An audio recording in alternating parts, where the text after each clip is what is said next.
and welcome to 31 Days of Terror 2023, day number 20. And I have two spooky stories for you today, and story number 1 comes from Anonymous. I started drafting this email while I was at work listening to episode number 39, The Whistler and the Nightcrawlers, and had the urge to write down my experience. I kept listening, and now I'm at the first revisiting episode, or oh shit that happened to me episode number 44. My experience is mild in comparison to many of the stories you have covered, but I've never felt anything like what I did that night. A bit of history. My boyfriend and I both worked night shifts with different days off and plenty of overtime shifts due to the chronic shortage of people who would want to work as first responders. We have both had little weird things that have happened to and around us, but we do try to explain the weird away.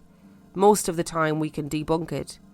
But occasionally there is no answer other than infrasound.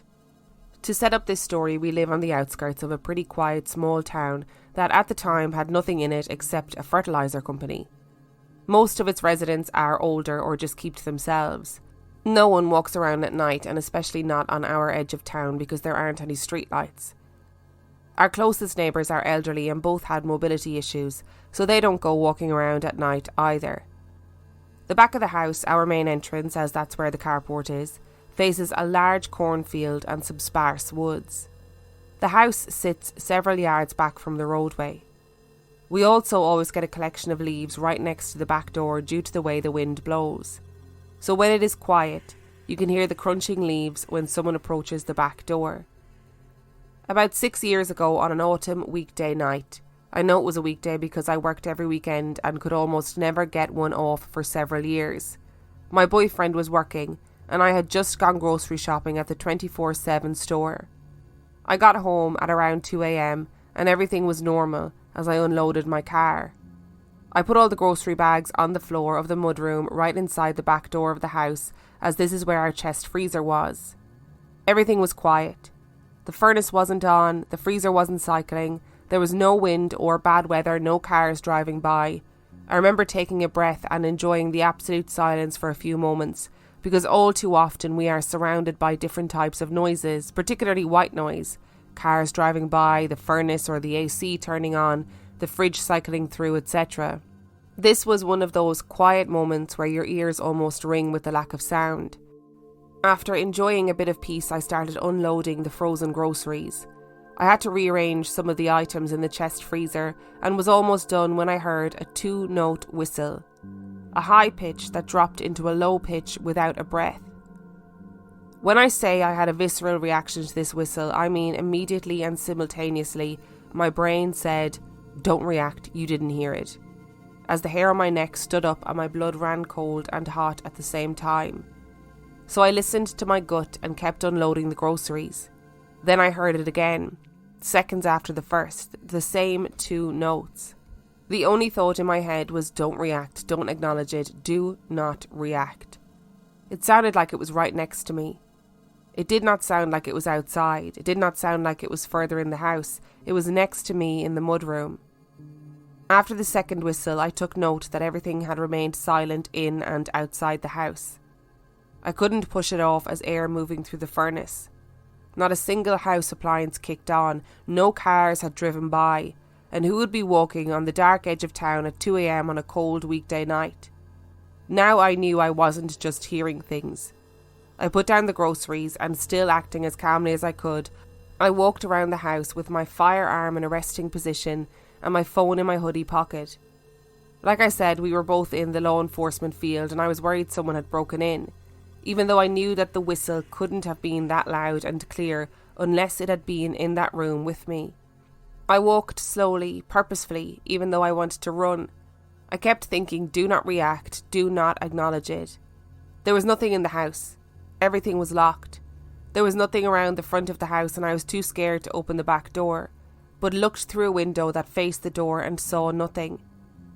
After being sure that I was safe, well, from anything tangible, I quickly finished putting up the groceries, then sat in the living room and played Disney movies for the rest of the night, with every light on until my boyfriend got home after dawn. He is sceptical, of course, mostly because he didn't experience it himself. He believes that I believe I heard it because of how I reacted. I never saw anything that night. I only heard the whistle.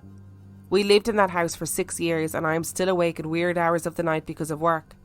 I have sat in or next to the mudroom repeatedly and I've never heard that whistle replicated.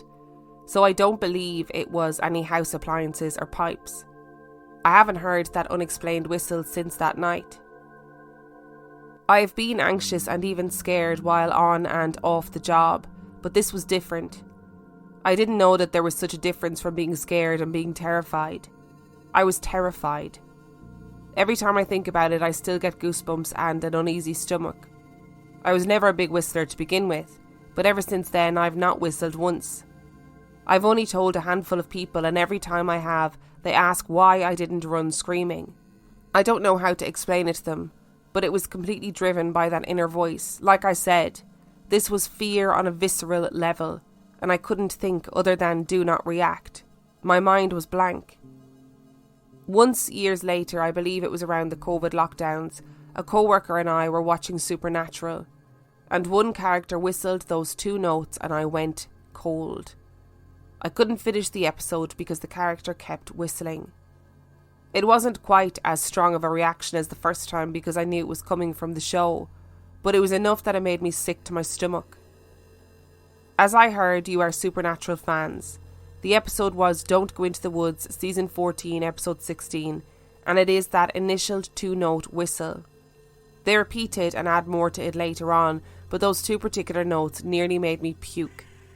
I don't think that episode holds any connection to what happened that night apart from the whistle, but I don't have it in me to willingly search for an audio clip of the whistle that I heard, nor will I ever whistle it myself. I couldn't bring myself to listen to the audio clip in the Whistler episode either, so I'm not sure how it compares to that. I've had a few other weird experiences, but most I can convince myself was sleep paralysis, a trick of the light on my glasses, or our cats. I go by the standard. If the cats aren't scared, I shouldn't be. Unfortunately, we didn't have cats when I heard the whistle, so I didn't have a gauge that night. And finishing the revisiting episode, hearing the Whistler story where the dog didn't wake up makes me nervous.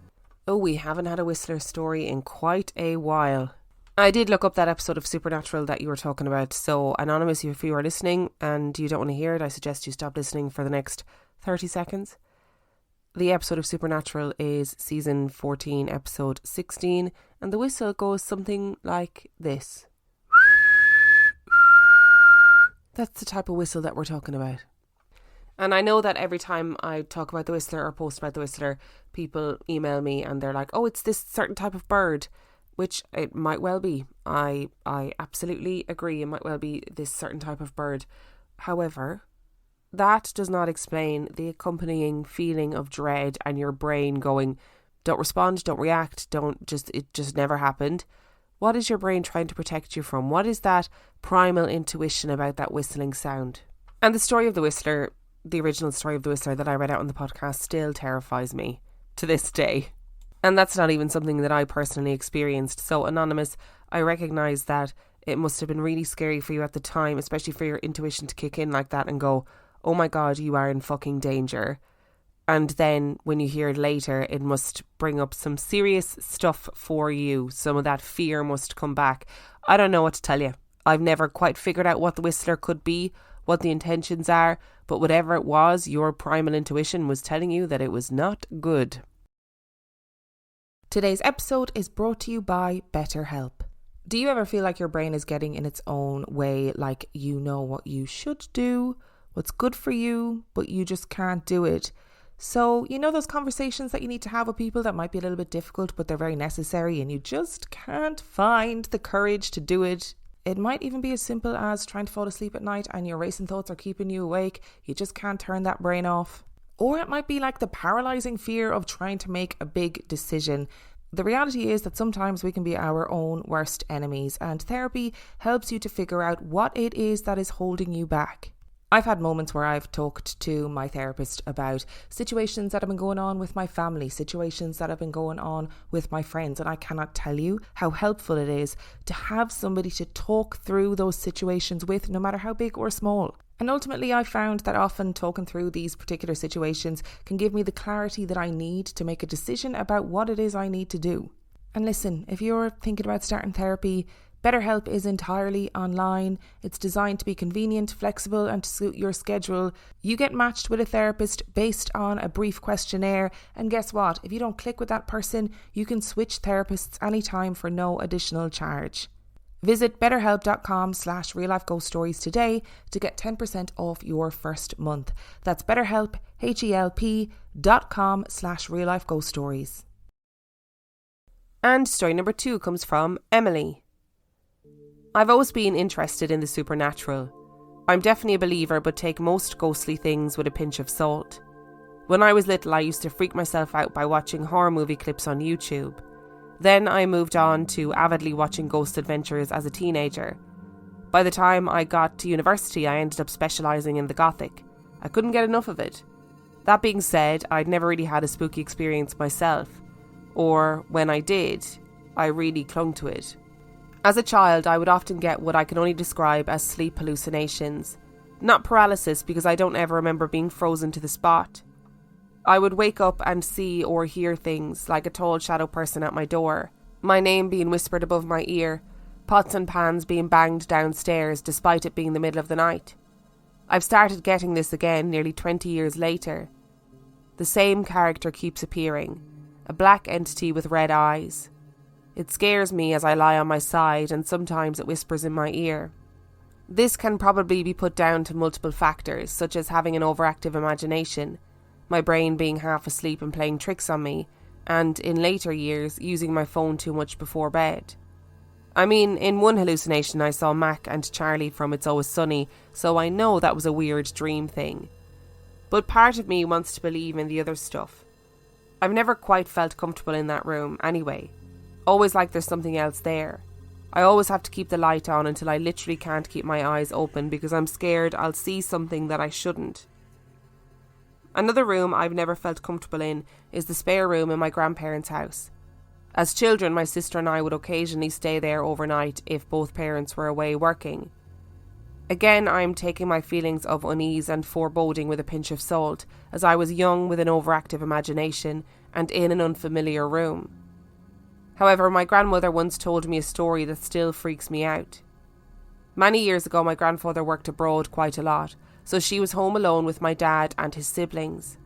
She woke up in the middle of the night to hear someone running up and down the stairs clear as day. Nothing sinister like a robbery, just running, over and over. Perhaps it was one of the boys, she thought.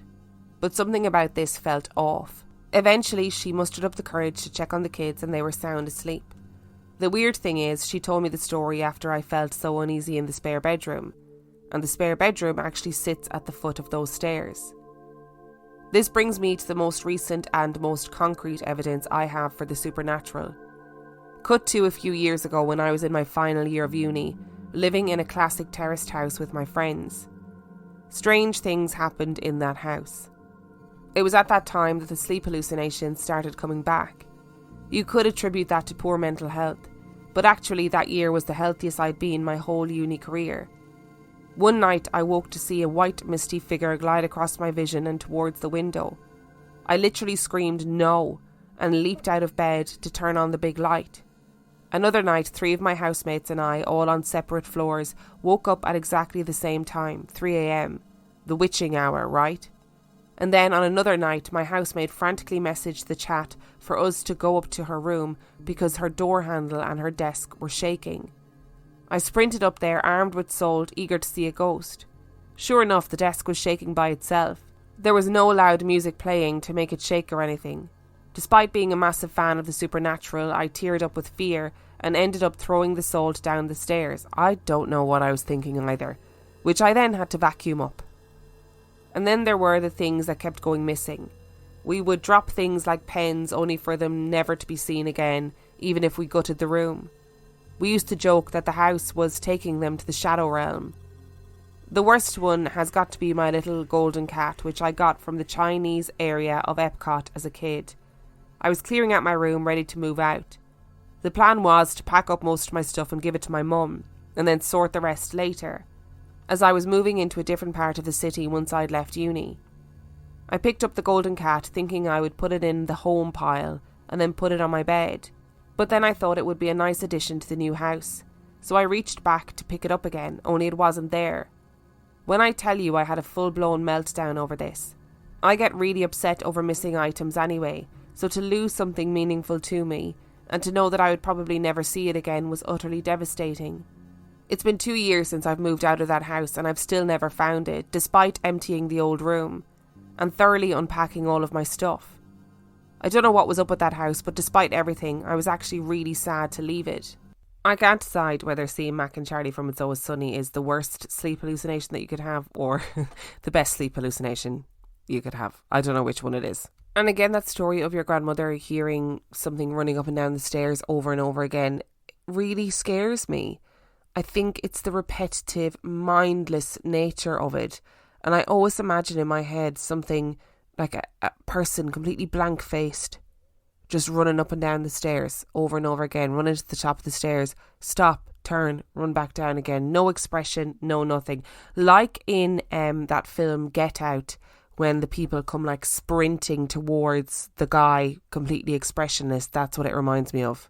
And so weird that that's the same place, the same room that you had that bad feeling is. That sort of seemingly unexplained bad feeling.